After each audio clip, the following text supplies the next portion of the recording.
Hola youtuberos, le habla TheDarkShinigami 1. Hoy hablaremos sobre Atrapada en el subterráneo. Bueno, comencemos. Una de las leyendas más recurrentes en ciudades con metro, trenes subterráneos, es la de que en su interior y amparados por la oscuridad de sus túneles se esconden todo tipo de delincuentes, vagabundos y personas de mal vivir que escapando del frío o de la policía se ocultan en viejas estaciones abandonadas o conductos de ventilación.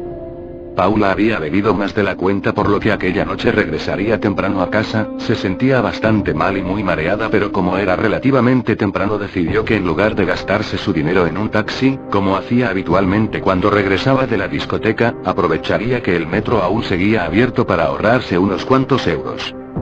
El trayecto era largo y las pocas personas que viajaban en su vagón parecían tan cansadas como ella. Solo un grupo de amigos que bromeaban al fondo del tren hacían el suficiente ruido con sus bromas y risas para mantenerla despierta, pero cada vez tenía que luchar con más fuerza para no quedarse dormida. Por desgracia, en la siguiente estación tenía que hacer un transbordo, así que se bajó y tras caminar por los pasillos de la estación llegó al andén en el que abordaría el metro que la llevaría a casa. El cartel luminoso avisaba que el próximo tren tardaría 6 minutos en llegar, por lo que Paula decidió esperar sentada en uno de los bancos junto al andén. El silencio y la soledad de esa estación provocaron lo inevitable y a pesar de sus esfuerzos se durmió y casi sin darse cuenta se recostó en el banco usándolo como si fuera una cama. Era tan profundo su sueño provocado por la borrachera que cuando pasó el último metro de la noche ni siquiera lo sintió pasar. Hasta pasada más de una hora no se despertó. Por suerte la borrachera parecía haberse esfumado parcialmente tras la cabezadita, pero algo parecía no ir bien. El cartel que avisaba la llegada del próximo tren estaba apagado y al mirar la hora en su teléfono móvil se dio cuenta que eran casi las 2 de la mañana. Asustada empezó a subir las escaleras mecánicas de la estación, que ya estaban apagadas, para salir de allí. La parada en la que tenía que hacer transbordo era una de las más antiguas, viejas y pequeñas de la ciudad, por lo que la sensación de agobio y miedo eran mucho más intensas. Al llegar a la salida, la peor de sus pesadillas se hizo realidad. Las puertas estaban cerradas y no había nadie en la estación, por lo que por más que gritara nadie podría escucharla desde la calle. Además su teléfono estaba sin cobertura. Esas malditas estaciones casi nunca tenían señal y las puertas de cristal herméticamente cerradas la separaban del exterior aún por unos cuantos metros. Paula no sabía qué hacer, miraba a las cámaras de seguridad y hacía gestos esperando que alguien desde algún puesto de control pudiera verla, pero ella misma sabía que eso era imposible. No había nadie controlando las cámaras porque la estación había sido cerrada desde fuera. ¿Cómo era posible que nadie la despertara? ¿No tenían los guardias de seguridad que comprobar que nadie quedara dentro de la estación antes de cerrar? Su miedo se convertía por momentos en cólera y confusión. Desde luego no podía esperar hasta que a la mañana siguiente abrieran de nuevo el metro. Faltaban más de 4 horas para que se reiniciara el servicio y si llegaba a casa a las 7 de la mañana su padre probablemente la mataría. Con la mente aún nublada por el alcohol decidió que lo mejor que podía hacer era caminar por los raíles del tren hasta la siguiente parada. El camino era oscuro y realmente tétrico, pero sabía que su destino no estaba muy lejos y gracias a la luz del flash de su teléfono podría alumbrar el camino. La siguiente estación era una de las más importantes, con gran cantidad de líneas y recientemente había sido remodelada, por lo que estaba segura que allí podría encontrar a alguien que la permitiera salir a la calle donde abordaría un taxi. La idea parecía muy buena, pero a la hora de la verdad recorrer aquellos túneles era realmente escalofriante. Un silencio casi sepulcral hacía que hasta la más leve de sus pisadas resonaran con el eco de las paredes. Se podían escuchar los chirridos de las ratas y el goteo de algunas zonas en las que parecía que había leves escapes de agua.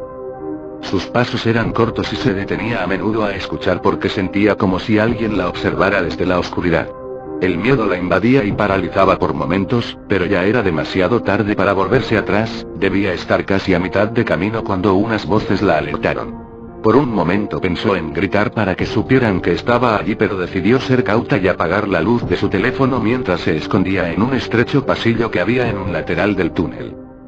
Mientras permanecía escondida y en silencio pudo ver la figura de 2 hombres bastante corpulentos. Sus ojos cada vez se adaptaban más a la escasa iluminación de las luces de emergencia que había cada muchos metros en el túnel. Ambos parecían discutir acaloradamente por un cartón de vino y a escasos metros de donde se encontraba Paula comenzaron los empujones y golpes. El más grande de ellos le propinó un puñetazo que tumbó al otro y gloriosamente alzó su trofeo mientras de un trago se bebía casi la mitad del contenido del cartón de vino.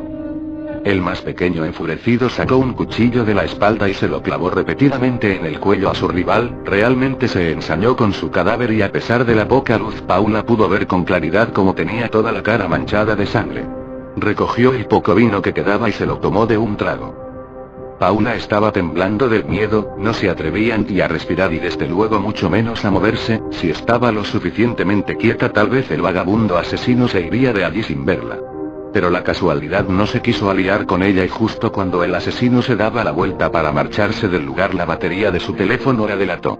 Un incesante pitido advirtiendo que la carga estaba a punto de agotarse comenzó a sonar y el vagabundo se giró de inmediato. ¿Hay alguien ahí? Puedo escucharte, sal inmediatamente o te rajo. La pobre chica se quedó petrificada y no sabía cómo actuar mientras el asesino se acercaba a ella.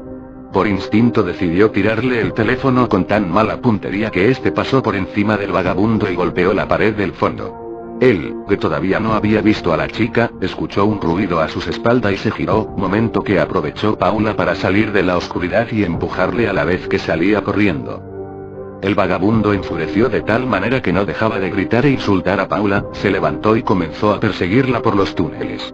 Ella no era una buena deportista pero el miedo se apoderó de sus piernas y le dio fuerza para correr dejando atrás los zapatos de medio tacón que llevaba aquella noche, sus pies se ensangrentaron mientras corría sobre la gravilla y guijarros del suelo del túnel. Sin embargo, el miedo era más fuerte que el dolor y no se detuvo a pesar de que en varias ocasiones estuvo a punto de caerse al tropezar por culpa de la casi total oscuridad de su ruta de huida.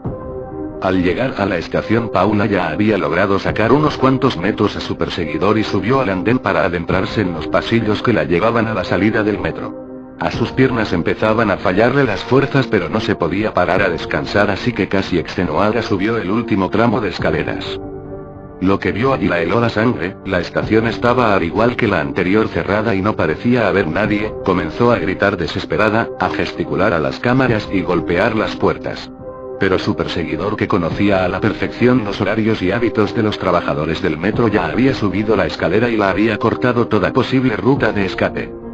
El asesino se abalanzó sobre ella y tras inmovilizarla la violó y sometió durante más de una hora. Cuando había saciado todos sus apetitos sexuales sacó de nuevo el oxidado y ensangrentado cuchillo con el que había matado al otro vagabundo y se lo hundió repetidamente en el pecho hasta que Paula dejó de patalear y murió con una horrible expresión de terror en su rostro. Al día siguiente los trabajadores se encontraron con un surco de sangre que se perdía en la profundidad del túnel. Asustados deciden revisar las cintas de vídeo que grabaron esa noche y pudieron observar la desgarradora escena de la violación y asesinato y cómo el vagabundo arrastraba el cuerpo de Paula dejándolo caer escaleras abajo para de nuevo arrastrarlo hasta la oscuridad de las vías del tren.